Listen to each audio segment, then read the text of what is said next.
that would be the next in the line of priests.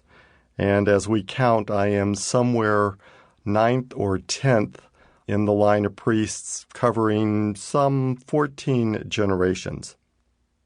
I was raised in Birmingham in a Semitic worldview.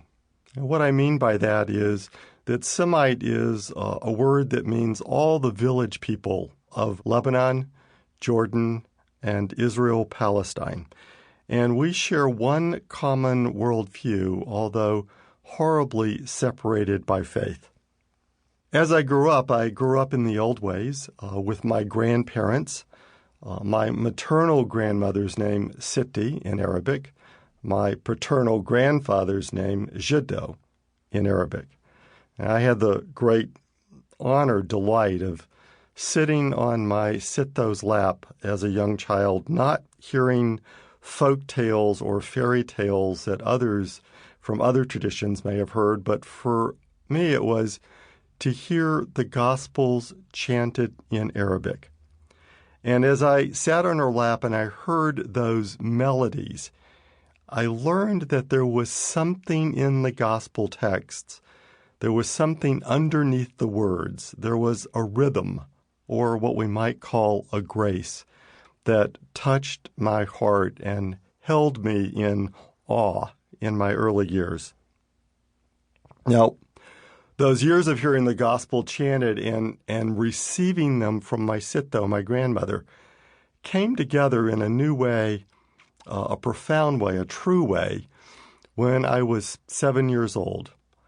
I stood outside my Sitto's house on what would have been a beautiful May evening, except on this May evening, we stood with my family outside that house after it had been set on fire.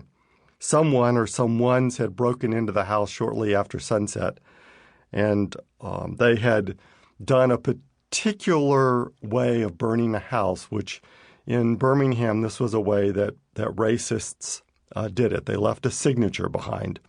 They went through that house, and they gathered up everything in the house that looked like it had come from Lebanon and poured it into a pile on the living room floor. And then next, they went through the house and they gathered up everything that looked Catholic, statues, rosaries, and put those on top of the objects from Lebanon. And lastly, they put on top of the pile crucifixes, doused it with kerosene, threw kerosene around this simple wooden structure, lit the match, and fled. And we horribly stood outside that burning house, made all the more horrible by the fact that we did not know where our Sitto was. And that was quite unusual for her, even in the days long before cell phones. She was always on the phone to someone in the family. So we had the unmistakable impression that perhaps we were not simply watching her house burn, that we were also watching a funeral pyre. Fortunately, about an hour later, she drove up. She had been taken to church that night. There was a novena going on.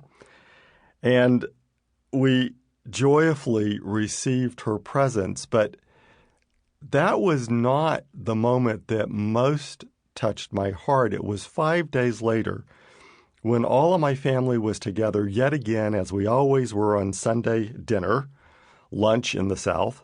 And even in those days, there were some 70 of us that were gathered together, but this time we weren't at my Sitto's home.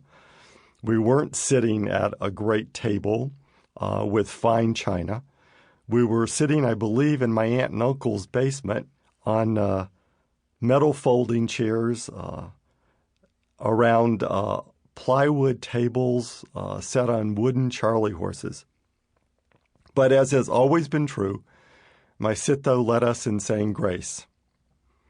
Once she did, she sort of looked around the room. Now, she had a way of her glasses sort of sliding down her nose, and she looked up over her glasses and looked around the room.